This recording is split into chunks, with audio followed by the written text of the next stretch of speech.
Küresel Sumut Filosu katılımcısı ve İşçi Demokrasisi Partisi Merkez Komite üyesi Görkem Duru ile filo üzerine sohbet edeceğiz. Hoş geldin Görkem. Hoş bulduk. Küresel Sumut Filosu organizasyonunun 2 yıldır içinde yer aldınız. Öncelikle bize biraz bu organizasyondan, kampanyanın nasıl örgütlendiğinden ve hedeflerinden bahseder misin? Tabii ki. Aslında filo organizasyonları son 2 yılın organizasyonları değil, çok daha geçmişe dayanıyor. 2007 yılında Siyonist varlığın Gazze'ye yönelik hukuksuz ablukası başladığından bu yana birçok farklı filo ablukayı yıkmak, insani yardım malzemelerini Gazze'ye ulaştırmak için yola çıkmıştı.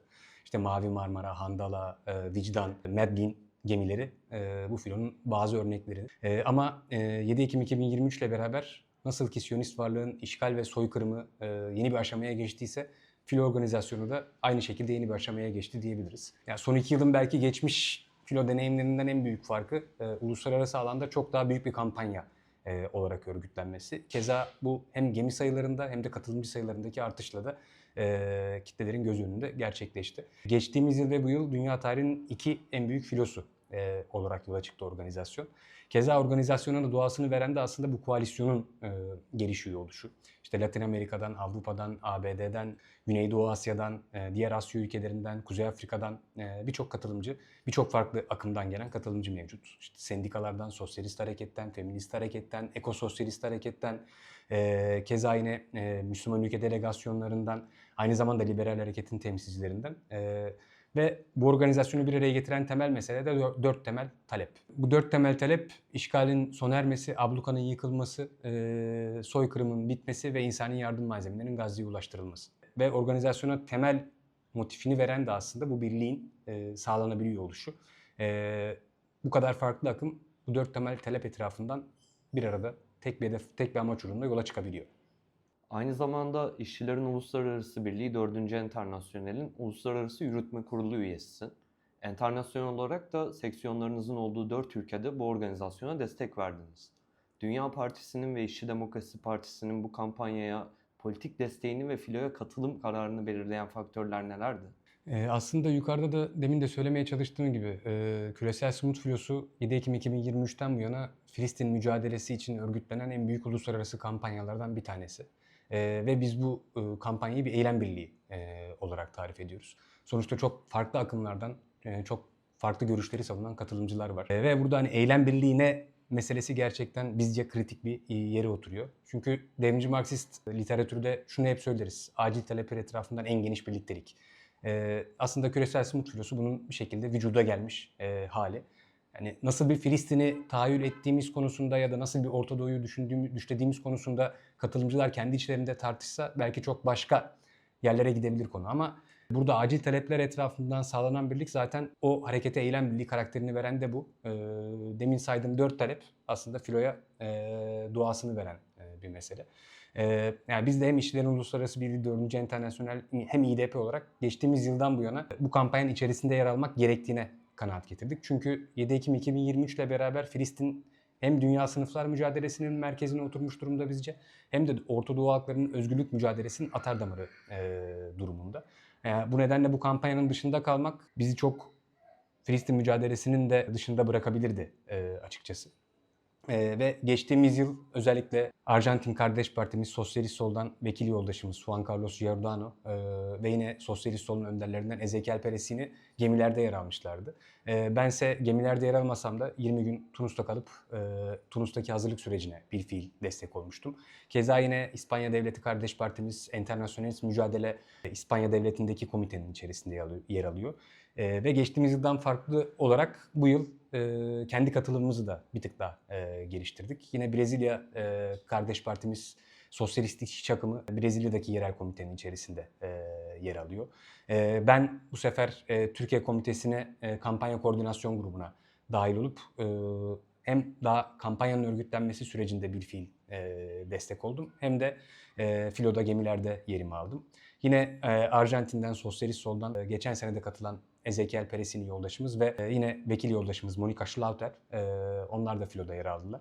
Ya bizim için asıl mesele yani Filistin mücadelesinin, dünya halklarının özgürlük mücadelesinin merkezinde durması. Ve geçtiğimiz yıldan farklı olarak bu yıl emperyalist saldırganlığın da bölgede oldukça arttığını tanıklık ediyoruz. ABD ve Siyonizmin İran'a yönelik ortak saldırısı, Siyonizmin Lübnan'ı işgali ve sahte bir barış adı altında, sahte bir ateşkes adı altında Filistin'de işgal ve soykırımın devam ediyor oluşu. Aslında bir yandan Filistin mücadelesini merkeze almak ama aynı zamanda emperyalist, kapitalist, ikiyüzlü hükümetlerin politikalarını teşhir etmenin en temel mesele olduğu kanaatindeyiz. Peki biraz bu yılki organizasyona odaklanırsak, bu seneki hazırlık sürecinde öne çıkan politik eksen ve hedefler nelerdi? Aslında baktığımızda hani 2 yılı kıyaslarsak en büyük fark belki de konjonktürde gerçekleşen farktı. Geçtiğimiz yıl yani 2025 yılında aslında dünya halklarının Filistin için seferberliği oldukça yüksek bir seyirdeydi. Hatırlarsanız işte Avrupa'nın birçok ülkesinde, Latin Amerika'da, yine ABD'de ve Orta Doğu ülkelerinde kitlesel seferberlikler oldu soykırıma, işgale karşı. Filistin mücadelesini, Filistin özgürlük mücadelesini desteklemek bakımından. Ve filo aslında geçtiğimiz yıl bu seferberliklerin üzerine yola çıkmıştı. Ve filo yola çıktıktan sonra bu seferberlikleri olumlu anlamda da bir itilim kazandırmıştı. Ve aslında daha da ileri bir adım olarak niteliksel bir sıçrama yaratmıştı. Buradaki niteliksel sıçrama aslında tam da işçi sınıfının işin içine dahil olması bence. Çünkü filo yola çıktıktan sonra İtalya'da genel grev ilan edildi ve sadece Filistin teması üzerinden inşa edildi bu genel grev. Akabinde yine İspanya devletinde bir genel grev inşa edildi. Yine Yunanistan'da, Brezilya'da liman işçileri Siyonist varlığa mal taşıyan, mühimmat taşıyan gemilerin yüklemesini engelledi. Keza yine geçtiğimiz yıl filo Siyonist varlık tarafından alıkonulduğunda İtalya işçi sınıfı tekrardan bir grev örgütledi. Aslında tüm bu seferberliklerin yükselişi hem emperyalizmi hem kapitalist hükümetleri bir politika değişikliğine yönlendirmek zorunda kaldı. Yani 7 Ekim'den beri dünya halklarının canlı canlı bir soykırım izliyor oluşu o tepkinin gelişmesinde ve kitlelerin sokağa çıkmasında bir itici güç haline gelmişti.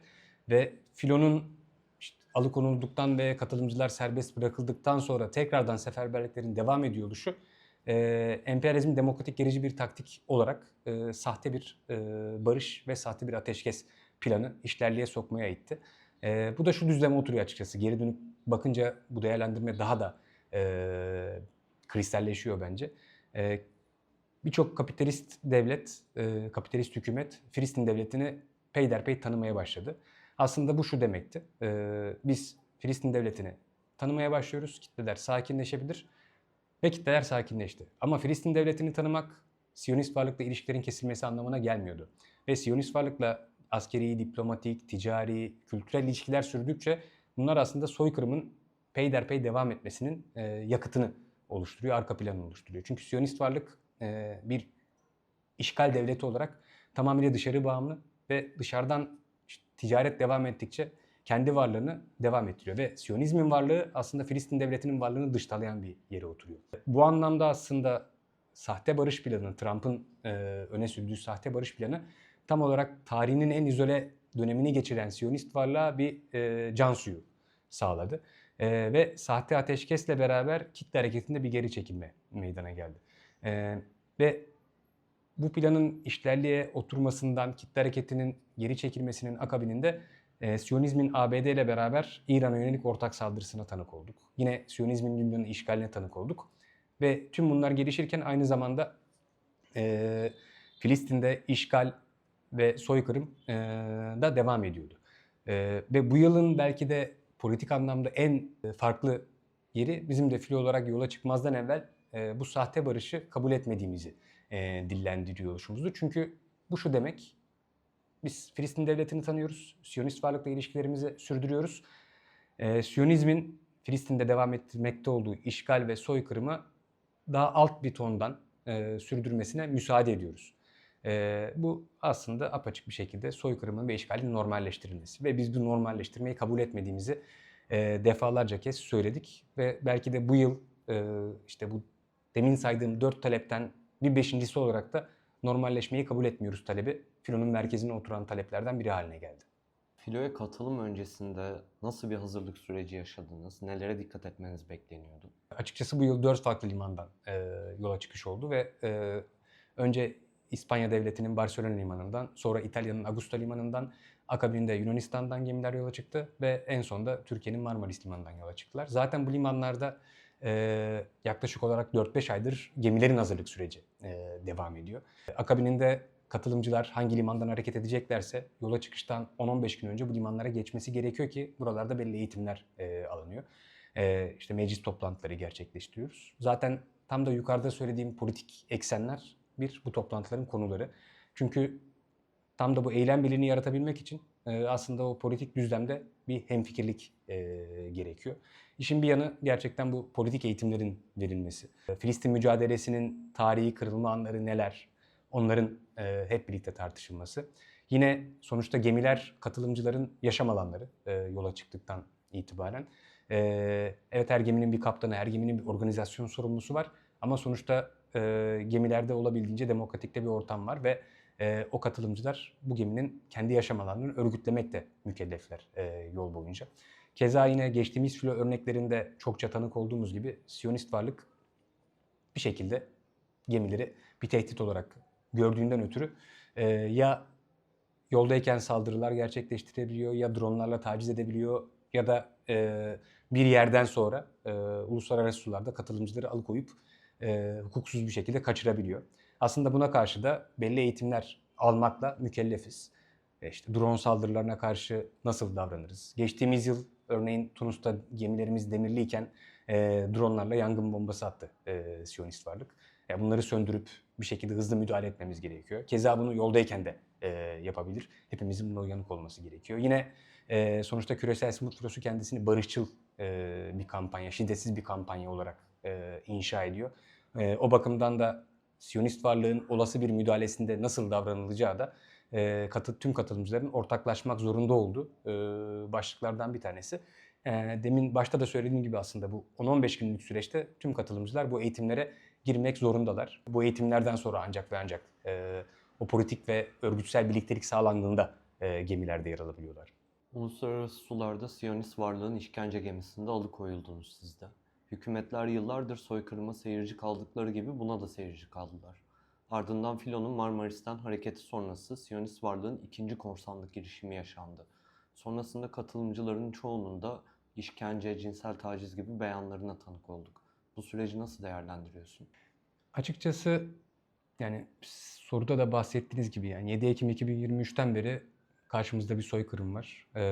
Hani uluslararası hukuktan bahsediyorsak en azından ben bireysel olarak küresel smut filosunda yola çıkarken hani Siyonist varlıkla ilişkilerini sürdürmekte olan ikiyüzlü, işbirlikçi tüm dünya hükümetlerinden uluslararası hukuku ciddiye alacak bir hamle beklemiyordum. Keza buna riayet edecek olsalar bunun karşılığı aslında soykırıma, hukuksuz işgale, hukuksuz ablukaya karşı ses çıkartmaktan geçer. Keza bence konunun bam teli birazcık da burada işliyor. Örneğin biz ilk alıkonulanlar 29 Nisan gecesi Gazze'den 650 deniz mili uzaklıktayken daha Yunanistan karasularına dahi ulaşmamışken alıkonulduk. Bu açıkçası şu demek, Siyonist varlık şunu göstermeye çalışıyor. Akdeniz benim korsanlık faaliyetimi istediğim gibi yapabileceğim bir deniz haline geldi.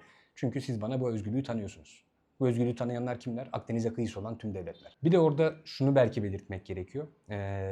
Geçtiğimiz yıl 44 gemi olarak yola çıkmıştık biz. Bu yılki hedefimiz ise aslında gemi sayımızı arttırmak ve ablukayı gerçekten zorlamaktı. Keza Siyonist varlık 29 Nisan gecesi erken bir alıkoyma müdahalesine girişmesinin bence arka planında yatmakta olan temel meselelerden bir tanesi de bu. Çünkü biz o gün 22 gemiyi kaybetmeseydik biz Gazze açıklarına yüksek ihtimalle 80-85 civarı gemiyle gidip Siyonist varlığın ablukasını belki daha fazla zorlayabilecektik. Belki ablukayı kırabilecektik. Tabii bunu geri dönüp söylemek zor. Ama bu kadar erken bir noktada müdahale ediyor oluşunun arka planında yatan en temel mesele Filo'nun daha kitlesel, daha kalabalık bir şekilde Gazze açıklarına ulaşmasının önünü kesmek idi. Keza şu da önemli. Bence Siyonist varlık hükümetlerimizden korktuğundan daha çok Filo katılımcılarından korkuyor. Çünkü onları en çok ürküten mesele dünya halklarının seferber olması. Ve Filo geçtiğimiz yıl bunun önünde bir itici güç rolü üstlenmişti.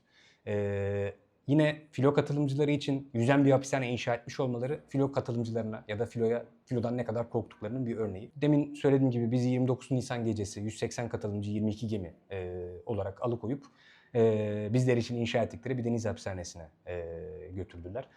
Keza götürdüklerinde birçoğumuz nereye götürüldüğümüzü, yani hepimiz Aşdo'da götürüleceğimizi tahmin ediyorduk. Ama bir yandan da 650 deniz mili gerçekten işgal topraklarına uzak bir yer. Yine hükümetlerin belki ikiyüzlü politikasını göstermek bakımından önemli bir örnek olduğunu düşünüyorum.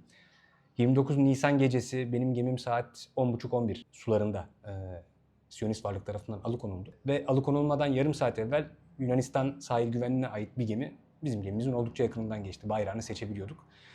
Keza Siyonist varlık 40 saatin sonunda bizi alıkoymasının ardından Girit açıklarında Yunan sahil güvenliğine teslim ettikten sonra karaya çıktığımızda Yunan sahil güvenliğine şu soruyu sorduk haliyle. O gece yanımızda ne yapıyordunuz? Gözlem yaptıklarını söylediler. Yani aslında bu insan kaçakçılığını gözlemleyecek düzeyde bir işbirliği ve suç ortaklığı var hükümetlerimizin. Bu da aslında bu ikiyüzlü barışın nereye oturduğunu, sahte ateşkesin nereye oturduğunu göstermesi bakımından önemli. Yine tabii bunu o anda değil ama biz döndükten sonra 40 saatin sonunda karaya bırakıldıktan sonra görme şansımız oldu. Tabii geçtiğimiz yıla kıyasla kitle seferberlikleri Filistin için daha geri bir noktada olduğundan biz de alıkonulduğumuzda seferberlikler bir nebze olsun daha geriydi. Keza hükümetlerden de yine çok güçlü bir eleştiri, çok güçlü bir ses yükselmeyince Siyonist varlık şunu da gördü. Biz şiddet uygulayabiliyoruz, biz işkence uygulayabiliyoruz ve buna kimse ses çıkartmıyor. Evet, hani bizler hem 29 Nisan gecesi alınanlar hem de daha akabininde Marmaris'ten yola çıktıktan sonra 18 ve 19 Mayıs gecesi alınan arkadaşlarımız Filistin halkının yıllardır yaşamakta olduğunun ufacık bir fragmanını yaşadık sadece ama ilk alıkonmada 180 kişi evet işkence gördük ama bizlerin gördüğü işkenceye hükümetlerimizin sessiz kalışı, uluslararası kamuoyunun sessiz kalışı İkinci alıkoymada yani 18-19 Mayıs gecesi yapılan alıkoymada Aşdod'a götürülen arkadaşlarımızın çok daha ciddi boyutta işkence görmesiyle sonuçlandı. İşte cinsel taciz vakaları, kırık kaburgalar, bıçakla tehdit edilmeler, işte köpeklere ısırtılmalar gibi tonlarca vaka söz konusu. Keza ben de ilk alıkonulmadan özgürlüğüme kavuştuktan sonra karada kalıp Marmaris'te hazırlık süreçlerine katkıda bulundum. Akabininde gemilerimizi uğurladıktan sonra da İstanbul'da kurduğumuz kriz masasına geçtim. Yani bir fiil olarak aslında bütün alıkonulma süreçlerini izleme şansına sahip oldum. Yine kriz masasında olduğumdan ötürü sürekli olarak bizleri orada hukuki anlamda destekleyen, işgal topraklarına götürdüğümüzde hukuki anlamda destekleyen Adalan'ın avukatlarıyla iletişim halindeydik. Yine katılımcılarımız serbest bırakılıp İstanbul'a geldiklerinde onları karşılama ekibinde yer aldım. Sağlık kontrolü süreçlerine takip ettim. Adli tıp süreçlerinde destek oldum ve bir fiil birçok arkadaşımla ne tür işkencelerden geçtiklerini konuşma şansına sahip oldum. Keza bunların büyük bir kısmı da sosyal medyadan, basına verdikleri röportajdan o süreci aktardılar. Zaten adli tıpta verdiğimiz hepimizin hem 29 Nisan gecesi hem 18-19 Mayıs günleri alınan arkadaşlarımızın hepsinin ifadeleri resmi kayıtlara geçti ve uluslararası mahkemelere taşındı. Tabii ki burada uluslararası mahkemelere taşımak en azından kayıtlara geçmiş olması bakımından önemli ama şunun altını çizmek gerekiyor. Yani Siyonist varlık zaten uluslararası hukuku tanımıyor. Çünkü uluslararası hukuk tanıması için uluslararası hükümetlerin Siyonist varlık üzerinde bir baskı oluşturması gerekiyor. Ve hükümetler bu baskıyı oluşturmadığından ötürü aslında bu konunun ya da tüm bu insanlık suçunun, soykırımın uluslararası hukukun gündemine gelmesi dahi kitlelerin sürekli anlamda seferberliğinden geçtiğini düşünüyorum. Filoya yapılan saldırıdan hemen sonra organizasyonun kara ayağı olarak geliştirilen konvoya da bir saldırı olmuştu. Filonun tüm katılımcıları serbest kaldılar. Ancak kara konvoyundan alıkonulan katılımcıların bir kısmı hala tutuklu. Evet, zaten bu yılki hedeflerimizden bir tanesi belki başta ifade etmem gerekirdi. Biz bir yandan İspanya'dan, İtalya'dan, Yunanistan'dan, Türkiye'den gemilerle deniz ablukasını yıkmaya hedeflerken öte yandan da karadan Refah sınır kapısını zorlayacak bir kara konvoyu da örgütlemeye çalışıyorduk. Keza belki belirtmekte fayda var. Yani bu sözde ateşkes dediğimiz süreçle beraber sözde insani yardım malzemeleri de Gazze'ye ulaşıyor. Yani Siyonist varlığın yapmaya çalıştığı propaganda bu. Ama şunu söylemek gerekiyor. Refah sınır kapısından girmekte olan insani yardım malzemeleri hala %5 ila %10 dolayında. Ya bu bile aslında insani yardım malzemelerinin ulaştırılması dahi soykırımın bir aracı olarak Siyonist varlık tarafından kullanılıyor. Keza burada işbirlikçi hükümetler de, başta Sisi hükümeti olmak üzere, refah sınır kapısını bir gardiyan olarak koruyor. Hatırlarsınız 2025 yılında küresel Gazze yürüyüşü örgütlenmişti. Tunus'tan Libya'ya, oradan Mısır'a ve oradan da refah sınır kapısını açmak anlamıyla seferberliğe katkı sunmak bakımından. Küresel Gazze yürüyüşü katılımcıları bir kısmı karadan Tunus'tan yola çıkmış, bir kısmı da hava yoluyla Kahire'ye gitmiş ve orada buluşup refah sınır kapısına yürüyeceklerdi. Hem Sisi hükümeti hem kara konvoyunu Mısır'a sokmadı, hem de Mısır'a uçakla ulaşan katılımcıları Kahire havalanında alıkoyup işkence uygulamıştı. Bu yılda daha farklı olarak bu sefer yani Mısır'a hava yolu ulaşmayalım, kara konvoyunu direkt karadan ilerleterek Mısır'a ulaşmaya çalışalım hedefiyle hareket ettik. Burada belki bir parantez, Tunus mesela geçtiğimiz kara konvoyunda da, geçtiğimiz filoda da organizasyonun merkezlerinden bir tanesiydi. Ama Kays Said hükümeti geçtiğimiz yıl Trump'la bir anlaşma yaptı. Tabii biz ölümlüler bu anlaşmanın detaylarını bilmiyoruz. Ama politik okumayı da yapabilecek düzeyde bir bilincimiz söz konusu. Yüksek ihtimalle kapalı kapılar ardında konuşulan meselelerden bir tanesi de Kays Said sen Tunus'ta bir daha böyle bir organizasyona müsaade etmeydi. Keza o anlaşmanın akabininde Kays Said Tunus komitesinden 7 arkadaşımızı tutukladı. Bunlardan ikisi serbest bırakıldı ama 5'i halen tutuklu vaziyette. Sizin vasıtanızla bu arkadaşlarımız da derhal özgürlüğüne kavuşmasını talep ediyoruz. Ve bu yıla geldiğimizde yani Tunus'un en azından organizasyonel anlamda merkezi konumunu kaybetmiş olmasından ötürü kara konvoyunu Moritanya, Cezayir ve Tunus'tan hareket ettirip Libya'da buluşturup oradan Mısır'a, oradan da refah sınır kapısında yürüme hedefimiz vardı. Libya'da da bildiğiniz üzere iki hükümet söz konusu. Aslında müdahale ve zorluk hem Batı hükümetinde hem Doğu hükümetinde sınırları içerisinde gerçekleşti ve ara bölgede aslında konvoyumuz beklerken 10 kişilik bir heyet Hafter hükümetinde görüşmeye ve ondan geçişe izin vermesini talep etmeye gitti. Bu 10 arkadaşımız 16 gündür Hafter hükümetinin tarafından esir alınmış durumda. Ve şu anda kuru açlık grevi yapıyorlar. Keza Küresel Somut Filosu Organizasyonu olarak bu arkadaşlarımızın serbest kalması için biz de uluslararası kamuoyunu harekete geçirmeye çalışıyoruz. Yani diğer konvoy katılımcılar ülkelerine dönebildi ama bu 10 arkadaşımız dediğim gibi halen tutsak durumdalar. Şu ana kadar birçok ülkede Libya konsoloslukları önünde basın açıklamaları gerçekleştirildi. Sosyal medya kampanyaları örgütlenmeye çalışılıyor. Keza filo katılımcılarından bazıları 10 tutsak arkadaşımızla dayanışma için açlık grevine başladılar son birkaç gündür. Yine 10 Haziran'da şu ana kadar Libya konsoloslukları önünde basın açıklaması yapılmayan ülkelerde de basın açıklaması yapılması için uluslararası bir çağrıda bulunduk. Ya bu bile aslında uluslararası hükümetlerin ikiyüzlü politikalarını göstermek bakımından, o Siyonist varlıklı işbirliği politikalarını göstermek bakımından bence çok kritik bir mesele. Yani geçtiğimiz kara konvoyunda Sisi bu rolü üstlenmişti. Şimdi aslında o çizgi Hafter'e kadar genişletilmiş durumda. Nasıl ki geçtiğimiz filoda Siyonist varlık 250 deniz miline katılımcıları alıkoymak için kullanıyorsa bu yıl 650 deniz miline ya da 350 deniz miline kadar genişletmiş durumda sınırlarını. Aslında tüm bu anlattıkların ışığında ablukayı kırmayı başaramadı. Ama önemli de bir farkındalık yarattı. Tüm küresel kamuoyunun gündemine oturdu bir süre. Siz filonun amacına ulaştığını düşünüyor musunuz ve hangi yönlerden? Tabii ki temel hedefimiz abluka yıkıp insani bir koridor açıp bunun kalıcı hale gelmesini sağlamaktı.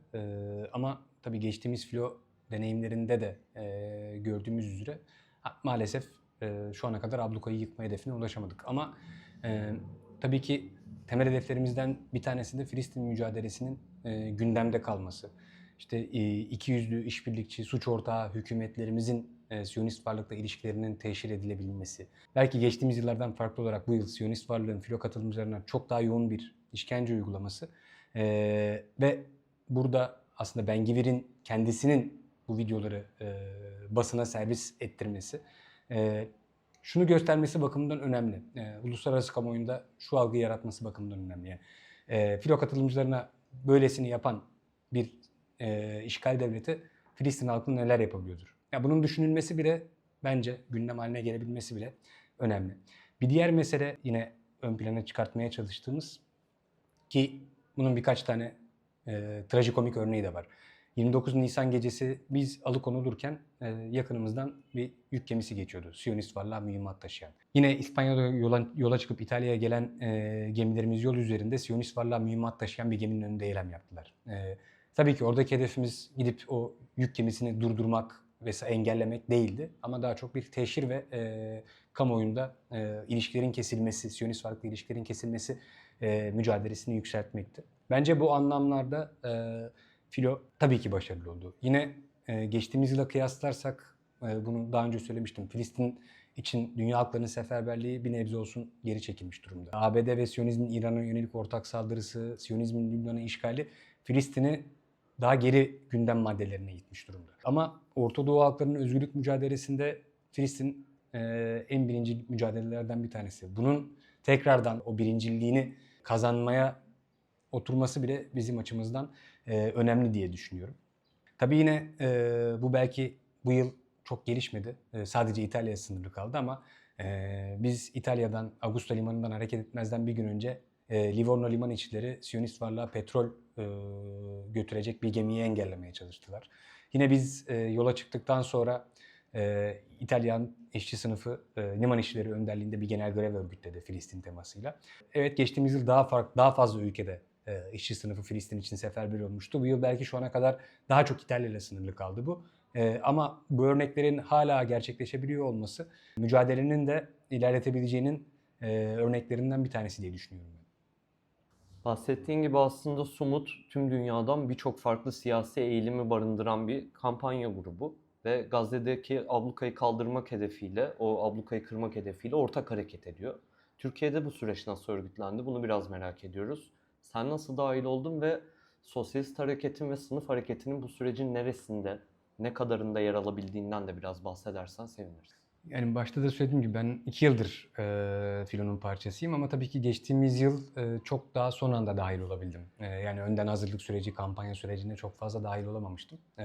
Ve geçtiğimiz yıl Türkiye Sosyalist Hareketi'ni temsilen tek katılımcı olarak yer aldım. Keza gemilere de binemedim. Daha çok işin karadan destek kısmında katkı sunabilmiştim. Ama bu yıl Türkiye Komitesi ile daha erken ilişkilenip kampanya koordinasyon grubuna dahil olup onun içerisinde yer aldım ve geçtiğimiz yıldan bir tık farklı olarak hani bu yıl nasıl ki sahte bir barış ve sahte bir ateşkesten bahsediyorsak hani Siyonist varlık sürekli olarak işte Gazze'de yeniden inşa ya da emperyalizm, Trump Gazze'nin yeniden inşası propagandasını yapıyor. Biz de fil olarak hani şunu kullanmaya çalıştık açıkçası. Madem bir yeniden inşa var, o zaman Gazze'de çocukların eğitim hakkına erişimi için eğitimcileri götürelim. Gazze'de insanların sağlık hakkına erişimi için doktorları götürelim. Gazze'nin yeniden inşası için eko inşacılar gemilerde yer alsın diye bunun organizasyonuna başladık. Ben de kampanya koordinasyon grubunun üyesi olarak aslında burada eğitim alanında çalışan sendikalarla, yine sağlık sendikalarıyla, odalarla görüşmeye çalıştım. Yine Filistin Eylem Komitesi'nin bileşeni olarak diğer mücadele dostu partilerle, arkadaşlarla görüşüp onların filoya katılımını organize etmeye çalıştık. Keza geçtiğimiz yıldan farklı olarak bu yıl başka partilerden mücadele arkadaşlarımız başvurular yaptı. Keza katılacaklardı da bir kısmı ama 29 Nisan gecesi hiçbirimizin beklemediği bir şekilde erken 22 gemimizi kaybetmemiz organizasyonda da belli aksamalara neden oldu maalesef. 86 gemi Gazze açıklarına gidecekken 54 gemiye düşmek zorunda kaldık. Bu da katılımcı sayısında maalesef ki belli azalmalara neden oldu. Bu anlamıyla geçtiğimiz yıla kıyasla bence Türkiye Sosyalist Hareketi'nden daha başka partilerden mücadele arkadaşlarımızın başvurmuş olması önemli. Ama mesela benim sendikalarla yaptığım görüşmelerde aldığım geri dönüş çok fazla Filistin mücadelesinin gündemde olmadığı ya da gündemine alamadıkları yönündeydi. Bu birazcık da aslında Filistin mücadelesinin dünyada gündemini kaybedişiyle eş anlamlı bir yere de tekabül ediyor.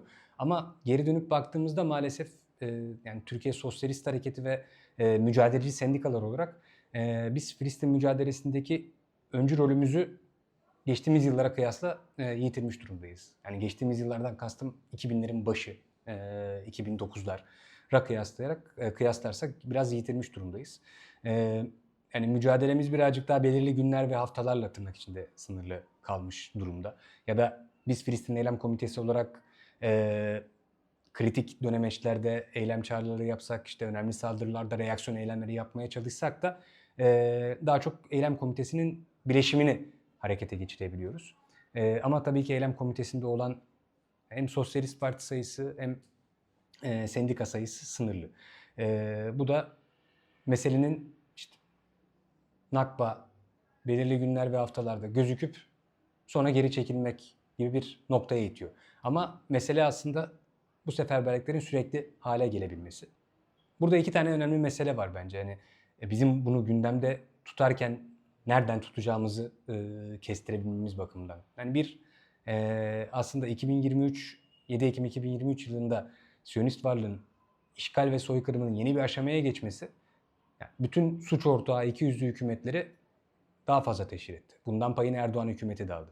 Erdoğan 2023 ve 2024 seçimlerinde aslında Filistin'e dönük ikiyüzlü söylemi nedeniyle çokça oy kaybetti. Bu Erdoğan'ın tabanında önemli bir kırılma yarattı. Ama bu kırılma maalesef ki sosyalist harekete dönmedi. Burada yani şunu biliyoruz. Siyonist varlığın enerji kaynaklarının %30'u Türkiye üstünden gidiyor.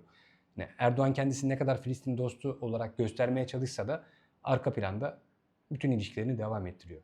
Ama biz buna karşı seferberliği sürekli kılamıyoruz. Yani sendikaları bu işin sürekli bir neferi haline getiremiyoruz. Ülke gündemi çok hızlı değiştiğinde Filistin gündemi de çok hızlı bir şekilde geri plana itilebiliyor. Ama yani Erdoğan hükümetinin ikiyüzlü politikalarını teşhir edecek ya da ona karşı mücadeleyi daha sürekli kılacak bazı noktaları çok hızlı kaçırabiliyoruz. Keza geçtiğimiz yıla kıyaslarsak bu yıl Türkiye'den sendikalardan da katılım vardı. Hak İş'ten, Memursen'den yönetici düzeyinde birçok katılım oldu filoya. Ben bunun önemli olduğunu düşünüyorum. Ama tabii ki şu kısım kritik. Sonuçta yani geçtiğimiz yıl İtalya'da, İspanya'da, Yunanistan'da, Brezilya'da birçok liman işçisinin gemileri yüklemeyi reddetme, gemileri engelleme eylemlerine tanık olduk ve bu eylemlerin çoğu tabandan örgütlenen eylemler oldu. Yani bu yönetici düzeyinde katılımı aslında tabana indirmemiz gerekiyor bizim. Ve sonuçta birçok sendikamızın halihazırda işte Filistin komiteleri var ve bunlar faal olarak işliyor. Ama işte buralarda karşımıza çıkan en büyük sorun konfederasyon ayrımları, sendikaların bir araya gelmek istememesi. Ama Filistin meselesi aslında belki bu bariyeri yıkması bakımından da özellikle kritik sektörlerde. Filistin komitesi olsun olmasın. Filistin'e duyarlı olan tüm sendikaların bir araya gelip bir koordinasyon kurması ve bunu gündeminde tutması belki düşünülebilir. Yani çünkü bunun örnekleri dünyada var ama Türkiye'de nasıl yaygınlaştıracağımızı gerçekten düşünmemiz gerekiyor. Ve meseleyi aslında yani ilişkilerin kesilmesi, Siyonist varlığa tam ambargo uygulanması için sadece belirli günler ve haftalarda değil, sürekli olarak nasıl sokağa döküleceğimizi, nasıl üniversitelerimizde, çalışma alanlarımızda, fabrikalarımızda seferber olacağımızı yollarını tartışmaya başlamamız gerekiyor ivedilikle. Aslında ben de tam biraz bunlardan bahsetmek isteyecektim. Bu süren mücadelenin bugün için başka hangi araçlarla ve yöntemlerle desteklenebileceği ama biraz taban örgütlenmelerini ve seferberlikleri işaret ederek bunlardan sanırım bahsetmiş oldun sen de. Orada belki birkaç noktayı daha fazla açabiliriz diye düşünüyorum. Yani tabii ki belki çoğu örnek şu ana kadar İtalya'ya biraz sınırlı kalıyor belki ama yine de ben İtalya işçi sınıfının vermekte olduğu örneğin önemli olduğunu düşünüyorum. Ya çünkü şimdi Siyonist varlığın bam teli gerçekten onun soykırımını, işgalini sürdürmesinin bam teli kapitalist ikiyüzlü hükümetlerimizin işgal devletiyle tüm ilişkilerini sürdürüyor oluşu. Şimdi bizler birçok farklı seferberlik metodu geliştirmemiz gerekiyor. Sonuçta filo bir taktik, kara konvoyu bir taktik. Bunlar ablukayı kırmayı hedefleyen bir taktikler. Ya da bir dönem hatırlarsanız üniversite işgalleri, kampüs işgalleri gerçekleşti. Ve burada bazı üniversitelerde kalıcı koordinasyonlar, yani Filistin mücadelesini sürekli destekleyecek kalıcı koordinasyonlar inşa edilebildi. Ya da birçok ülkede çok kitlesel eylemler gerçekleşti. Yani Londra'da 500 bin kişinin katıldığı eylemler oldu. Yine İspanya devletinde oldu, Avrupa'nın birçok ülkesinde oldu. Ama buradaki mesele birazcık daha ilişkileri kesme talebini hayata nasıl geçireceğiz meselesinde kilitleniyor. Ve orada da geri dönüp baktığımızda en kilit rol işçi sınıfı. Çünkü işçi sınıfı üretimden gelen gücünü kullanıp Siyonist varlıkla ticareti engellemeye çalıştığı anda asıl o zaman kapitalist hükümetlerimiz sıkışıyor. Yani İtalya işçi sınıfı bu anlamıyla çok önemli bir yerine oturuyor bu işin. Keza şunun da altını çizmek gerekiyor. Yani demin de söylemeye çalıştım. Yani bu mücadele belirli günler ve haftalarda sokağa çıkılacak bir mücadele değil, mücadele sürekliliğin inşa edilmesi gereken bir mücadele. Yani İtalya işçi sınıfı genel grevi, filo yola çıktı, filoya dayanışayım diye inşa etmedi. İtalya işçi sınıfı 7 Ekim 2023'ten beri özellikle taban sendikaları vasıtasıyla birçok ilde yerel komiteler kurdu, üniversite öğrencileriyle beraber ve sürekli olarak halkı bilgilendirme çalışmaları yaptı tabanda. Yani sonuçta taban işçileri sendikaları genel grev kararı aldı diye kitleler tamam çağrı var sokağa çıkalım demedi. Bunun altyapısı aslında 7 Ekim'den beri sürekli olarak örülen bir mesele. Sonuçta yani bizim ana stratejimiz belli. Nehirden denize özgür bir Filistin sağlanması ve Siyonist varlığın yıkılması. Ve buraya giden birçok taktik var. Ama bu taktiklerin bam teli dediğim gibi biraz işçi sınıfını nasıl seferber edeceğiz ve yani kapitalist ikiyüzlü suç ortağı hükümetlerimiz Siyonist varlıkla ilişkileri nasıl kesecek? Bunu tartışmaktan geçiyor. Aslında güncel süreçten bayağı bir bahsettin bize. Sahte barış planının yeni bir sömürgeleştirme hamlesi olduğunun altını çizdin güzelce. Nehirden denize özgür Filistin sloganı bir talep olarak bugün nasıl bir politik hattı, nasıl bir mücadele biçimini gerekli kılıyor? Biraz da bundan bahseder misin? Öncelikle şunu söylemek gerekiyor sanırım. Hani sahte ateşkes, sahte barış diyoruz. Hani bunu daha bir açalım dilerseniz. Yani, Siyonist varlık geçtiğimiz hafta işgali %70'e çıkartmayı hedeflediğinin planını açıkladı. Siyonist varlık bir süredir 9.000'i aşkın politik tutsağı idam etmek için yasa tasarısı geçirmeye çalışıyor. Bunlar aslında sahte ateşkes ve sahte barış adı altında gündemde olan şeyler. Ya da Siyonist varlık son 1,5-2 haftadır Gazze yönelik saldırılarını arttırmış durumda. Yine Siyonist varlık Batı Şeria'da işgalini genişletiyor. Yine altını çiziyorum. Bunların hepsi Trump'ın sahte barış planı ve sahte ateşkesi adı altında gerçekleşen meseleler. Şunu geri dönüp tekrardan söylemek gerekiyor. Mesele Filistin devletini tanımaktan değil, mesele Siyonist varlıkla ilişkileri kesmekten geçiyor. Çünkü Filistin devletini tanımak yetmez. Siyonist varlık var olduğu sürece bu zaten Filistin devletini dışlayan bir şey. Filistin devletini tanımak sadece kendi ülkesinde seferber olan kitleyi kapitalist hükümetlerin dizginlemesi için bir ufak taktik. O nedenle de aslında bugün nehirden denize özgür bir Filistin davasına sahip çıkmanın en acil meselesi bir sahte barış planının teşhiri. 9.000'i aşkın Filistinli politik tutsağın idam edilmesine dönük geçirilmeye çalışılan yasa tasarısını çöpe göndermek. Abluka'nın gerçekten yıkılmasını, insani yardım malzemelerinin gerçekten Gazze'ye ulaşmasını sağlamak. İşte Türkiye'nin, bütün hükümetlerin Siyonist varlıkla ilişkilerini kesmesi adına bütün ülkelerde seferberliği yükseltebilmek ve bunu bir şekilde işçi sınıfına yayabilmekten geçiyor. Bugün bize vaktini ayırdığın için çok teşekkür ederiz. Eklemek istediğin başka bir şey varsa, başka bir yorumun da varsa bizim sorularımıza sığmayan onlar için de son bir söz vermek istedik sana. Öncelikle ben teşekkür ederim. Yani bir son soruya geri dönecek olursak şunu eklemek isterim tek. Ya bugün nehirden denize özgür bir Filistin'in sağlanması mücadelesinin bam teli aslında tüm ülkelerde işçi sınıfını da içine çekecek bir şekilde seferberliğin, Siyonist varlıkla tüm ilişkilerin kesilmesi, Siyonist varlığa tam ambargo uygulanması yönünde ilerletilmesi, politik tutsakları idam etmeye çalışan yasa tasarısının çöpe gönderilmesi, abluka'nın derhal yıkılıp insani yardım malzemelerinin Gazze'ye ulaşmasının sağlanması ve sahte barış planının derhal sonlanmasından, Siyonist varlığı tanımış olan bütün ülkelerin bu tanıma kararını geri almasından geçiyor.